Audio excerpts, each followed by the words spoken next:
The officer took her by the wrist at 10:08 a.m. on a Saturday in January, on the steps of the Enugu State Government House on Independence Layout, 47 steps above the street where the crowd had been gathering since before sunrise, and where the air smelled of harmattan dust and generator fuel, and the roasted corn a woman was selling from a charcoal tray at the bottom of the staircase. She had been standing still. She had not pushed through the barricade. She had not raised her voice. She had been standing at the rope line near the third pillar from the left, in a gray wool coat buttoned to the throat, her hands folded in front of her, watching the entrance doors of Government House the way a person watches a door they have been waiting a long time to see opened.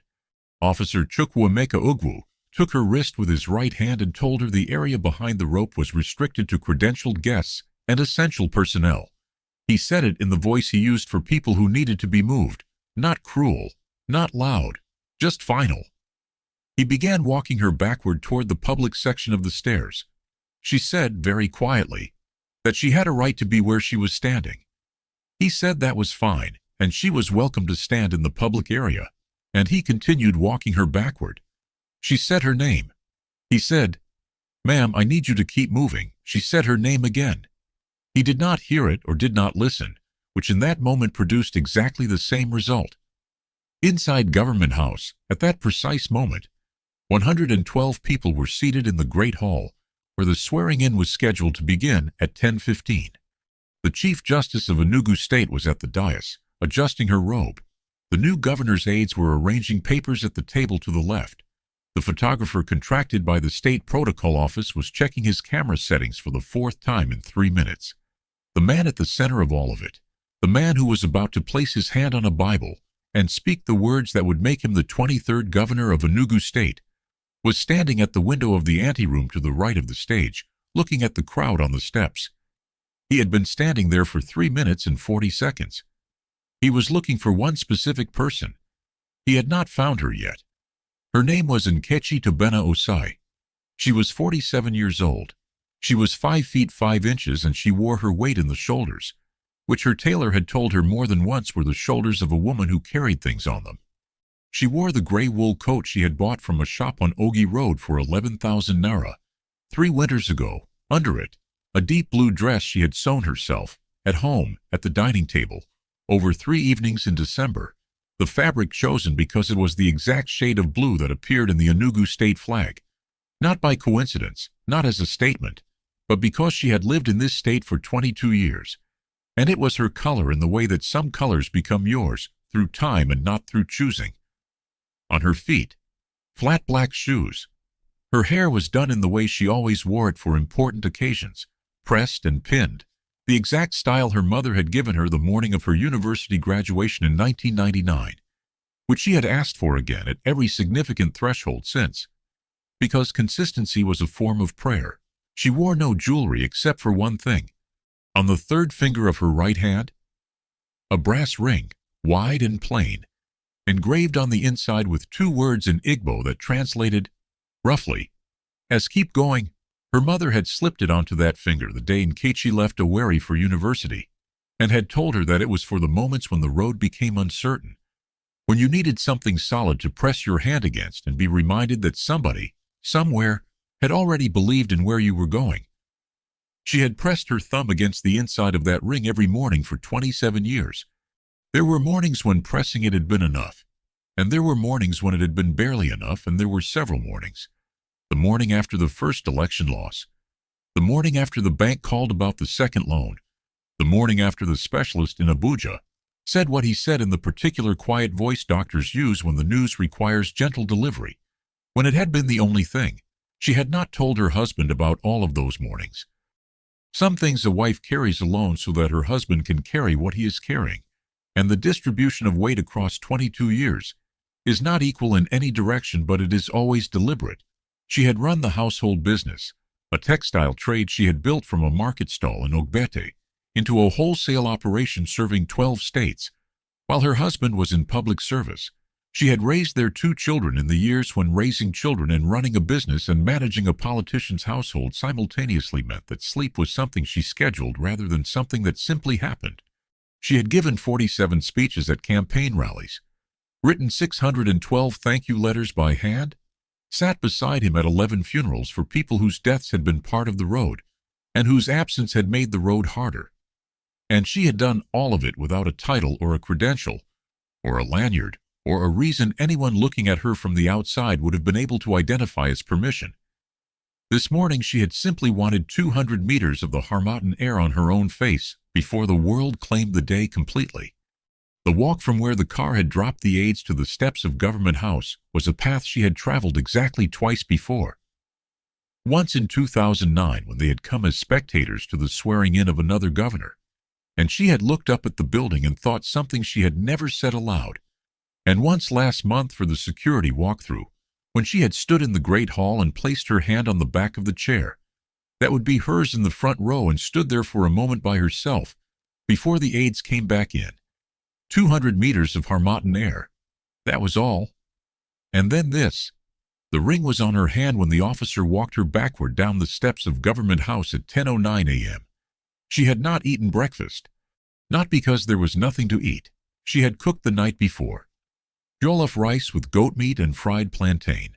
Enough for herself and the 3 aides who had been in and out of the house until 11:30. Preparing final documents. But because she could not eat on mornings like this, mornings when something enormous and 22 years in the making was about to happen, when the air itself felt like it was holding its breath. She had drunk 1 cup of black tea at 6:47 a.m., and after that her stomach had closed for the day. This always happened. Her husband had learned over 22 years to put a small container of groundnut in her coat pocket on mornings like this, which she would find at some point between the adrenaline and the end, and which would taste, when she finally ate it, like the most necessary thing in the world. The groundnut container was in her left pocket now. She had not opened it yet. Chukwuemeka Ugwu was 31 years old and had been with the State Security Service detail assigned to Government House for 7 months and 2 weeks. He was 6 feet, broad across the chest, a man whose physical presence communicated authority before he said a word, which was useful in crowd management, and which he had learned to deploy carefully. He was not a bad officer. He had been given a job, maintain the perimeter of the credentialed zone. And he was doing it. The woman had no credential lanyard. She was standing behind a rope line in a gray coat. She had not announced herself. He did not know who she was. He knew who the governor was. He had memorized the governor's face from the briefing photograph 2 weeks ago. He did not know the governor's wife's face.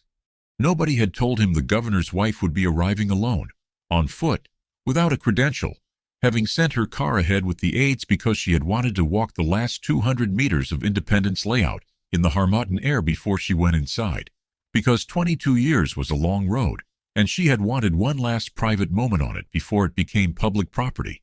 Nobody had thought to put that in the briefing. If you can feel where this is going, stay with me. Because the next 14 minutes are the ones nobody in that building will forget.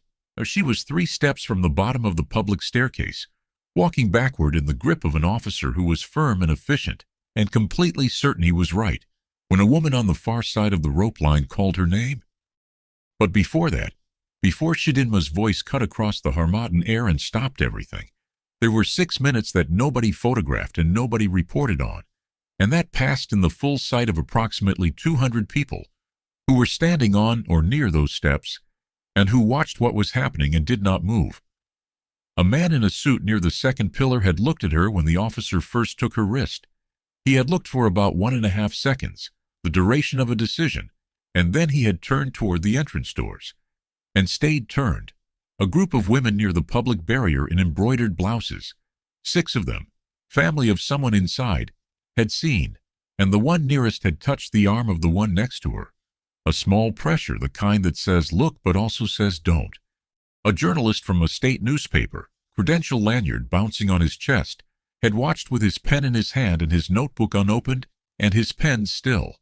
2 young men who had climbed onto the concrete ledge to see over the crowd watched the whole thing from above with the clear-eyed observation of people who have no power to intervene and who knew it and who would remember it anyway. This is how it goes. Not with cruelty most of the time. With a crowd that is watching and waiting to see what the crowd does next. With 200 people whose individual courage requires collective permission, and whose collective permission requires someone to go first, And in those 6 minutes, nobody went first except Chidinma Nwosu, who was 63 years old and had been standing at the bottom of these steps for 11 years, and who had made a calculation that only a woman who has been selling corn on the same corner for 11 years can make, which is that she had nothing to lose from the people who mattered and everything to gain from the ones who did.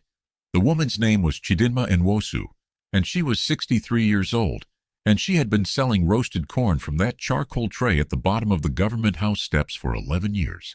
She had sold corn on Independence Layout through 3 administrations, 2 elections, and 1 political crisis that had required a police presence for 9 consecutive days. She knew the steps. She knew the people who used them. She had known when the woman in the gray coat arrived alone at 9:53 a.m. and stood quietly at the rope line without speaking to anyone, who she was, because she had seen that face on television and in newspapers and on the campaign posters that had lined the road from Onitsha to Enugu for 8 months, and because there was a specific way a woman stands when what she is waiting for is the end of a very long road. Chidinma said the name loudly enough for the 3 officers nearest the barricade to hear. Officer Ugwu stopped walking. He turned. He looked at the woman whose wrist was in his hand. He looked at her face the way a person looks at a face they are beginning to recalibrate. He looked at the ring on her right hand. He looked at the gray coat, the flat shoes, the hair. He let go of her wrist. He said, "Ma'am," she said, "thank you." Not to him, to Chidinma. She turned toward the corn seller, reached across the rope, and took the woman's free hand in both of hers. For exactly 3 seconds. Chidinma looked at her with an expression that required no translation. Then Nkechi turned back to the steps. She did not look at the officer. She had looked at him already. She had looked at him at 10:09 a.m. when he took her wrist, and she had noted his face and his name tag, and the number on his shoulder badge, and the fact that in 47 seconds of walking her backward, he had not once asked her name before she offered it. She had noted all of this in the way she had been trained, since she was a girl, to note things, not out of anger, not for purposes she had not yet decided on, but because the record was important and the record was hers, and no one else was going to keep it for her. She walked up the steps. The officer at the main entrance, a different officer, stationed at the credential check, saw her coming and said, "Mrs. Tobena Osei?" She said yes. He stepped aside immediately. She walked through the doors into Government House. Inside, the great hall was arranged with the formal geometry of ceremony. Rows of chairs filled with officials, journalists, family members, chiefs, and community leaders who had made the journey from every local government in Enugu State. The room smelled of the flowers that had been placed along the front row, white and gold chrysanthemums, arranged in clusters of 7, because 7 was the number they had been told the governor considered significant, though almost no one in the room knew why. Nkechi knew. She had been there the day he decided it. It had been a Tuesday in September, 17 years ago, and the reason had to do with the 7th year of their marriage, which was the year the money ran out and the health failed, and the path disappeared entirely, and they had sat in their house in New Haven Estate for 19 days, not knowing what came next. And then, on the 7th day of the 19th day, which by his count was the 49th day of the difficult time, and by some mathematics of difficulty was also the day things began. Slowly, to reverse, he had decided that 7 was the number of the turn. She had remembered that. She had ordered the chrysanthemums herself. She was seated at the front row, first seat on the left, at 10:13 a.m. The aide who had been saving the seat stood, pressed her hand briefly, and stepped back. Nkechi sat down. She put her hands in her lap. She pressed her right thumb against the inside of the brass ring. At 10:15 a.m., the doors at the back of the stage opened. Governor-elect Dubem Osei walked through them. He was 51 years old. He had been in public service for 19 years, in politics for 14, and in this specific campaign for 3 years, 2 months, and 11 days. He was a lean man who moved like someone who had somewhere to be, and also like someone who had learned not to rush, which is a particular kind of movement that takes a long time to acquire and cannot be faked. He wore his formal agbada in the blue and gold of Enugu State, the fabric selected by his wife, the cut completed by a tailor on Okpara Avenue, who had measured him 7 times over 3 fittings, because he was the kind of tailor who did not guess. He walked to the dais. He stood in front of the Chief Justice. He looked out at the room. He found Nkechi immediately, which took him no time at all, because finding her in any room was the thing he had been best at for 22 years. He looked at her for 2 seconds. Something passed between them that the cameras in the room could not capture. The particular communication of 2 people who have been through the 49th day together and know, without needing to speak it, what the other person is carrying. Then the ceremony began. At 10:19 a.m., Dubemose placed his left hand on the Bible, raised his right hand, and spoke the oath of office. His voice did not shake. It did not need to. The words were clear and precise, and said in the tone of a man who had been preparing to mean them for 22 years, and who now, finally, had the occasion to say them out loud. When it was done, the room erupted. The sound filled the great hall and went up to the ceiling and came back down, and Nkechi sat in the front row with her hands folded in her lap, and her eyes closed for a period of approximately 4 seconds, which was the amount of time she allowed herself. And in those 4 seconds, she was not in Government House. She was in the house in New Haven Estate on the 49th day, and she was 25 years old, and her husband was sitting on the floor with his back against the wall, and she was sitting across from him, and she had said to him, "There is a road here. I can see it. You have to trust me that I can see it." He had looked at her from the floor and said, "I trust you." And she had said, "Then we keep going. Keep going." The words on the inside of the ring. She opened her eyes. The room was still making noise. Her husband was shaking hands on the stage. She reached into her left pocket and took out the small container of groundnut. She opened it. She ate one, and it tasted exactly like the most necessary thing in the world. What happened in the hours after the ceremony is the part that is less visible than the photographs and less loud than the applause. But it is the part that matters. Nkechi did not file a complaint that day. She did not file one the following week. What she did 3 days after the ceremony, on a Tuesday morning in the new governor's house, where they had moved to temporary quarters while Government House was prepared for occupancy, was sit down with the newly appointed head of State House Security, a woman named Deputy Commissioner Odenwosu, who had been recommended for the role by 2 separate people who did not know each other and who had each used the word thorough in their recommendations, which was the word Nkechi had been looking for. She told Deputy Commissioner Nwosu what had happened on the steps, in sequence, with the time she had noted and the name she had read from the badge. She did not tell it with anger. She did not ask for Ugwu's dismissal. She said that what she wanted was simple. She wanted a review of the briefing protocol for Government House ceremonial events, specifically whether the spouses and immediate family of principals were included in the credential and identification briefings given to security personnel, and if not, why not, and what the process would be to correct it. She said it took 47 seconds for a member of the public to walk her backward down the steps of the most important building in the state on the most important morning of her family's life. And she wanted that 47 seconds to mean something structural, not personal. Nwosu listened to all of it. She asked 2 clarifying questions. Then she said she would have a review completed within 10 days. It was completed in 8. The review found 3 gaps. The protocol for credentialing immediate family members of incoming principals had not been updated since 2009. The briefing photographs given to ceremonial security personnel included the principal only, not spouses, children, or other household members. And the standard operating procedure for managing persons without credentials in restricted zones required officers to ask for identification before initiating physical removal, a step that had been in the procedure for 11 years and that had not been performed on the morning of the 12th. 3 amendments were made to the protocol. The family credentialing process was redesigned to include the spouse and adult children of any incoming principal as mandatory identifications in the security briefing. The photograph pack was expanded. The physical removal procedure was reordered so that identification inquiry came first, always, before contact. Officer Ugwu was not dismissed. He was required to complete a full recertification on civilian interaction procedures, which he did over 2 days at the State Training Center on Ogbani Road. The recertification was not punitive in its framing. It was educational.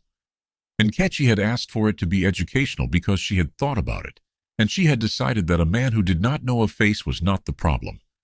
The system that had never put the face in front of him was the problem, and the system was what she was fixing. On the day that the new protocol was signed into effect, a Friday, 6 weeks after the inauguration, Nkechi drove herself to the bottom of the government house steps. She parked the car and walked to where Chidinma Nwosu's charcoal tray sat at the base of the staircase. It was 2:30 in the afternoon, and the harmattan had gone, and the air was warm and smelled of dust and something green beginning. She bought 2 ears of corn. She gave one to her driver. She sat on the concrete ledge at the base of the steps and ate the other one slowly, looking up at the building, looking at the steps, looking at the great doors at the top where she had gone in on the morning of the 12th. Chidinma watched her. She did not speak. There are some things that 2 women understand between them without requiring a single word. When Nkechi finished, she folded the cob paper neatly and put it in the rubbish drum at the edge of the walkway. She pressed her thumb against the inside of the brass ring. Then she went back to work.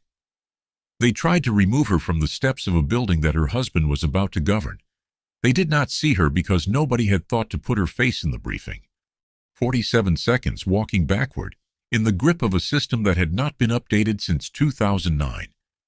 This is how it works, not always with malice, sometimes just with neglect, with a photograph pack that was never expanded, with a procedure that everyone knew existed and that nobody had checked on in 11 years. The result is the same. You end up walking backward from a door you earned the right to enter. But here is the thing about a woman who has pressed her thumb against the words, "Keep going," for 27 years. She does not stop at the bottom of the stairs. She turns around and walks back up.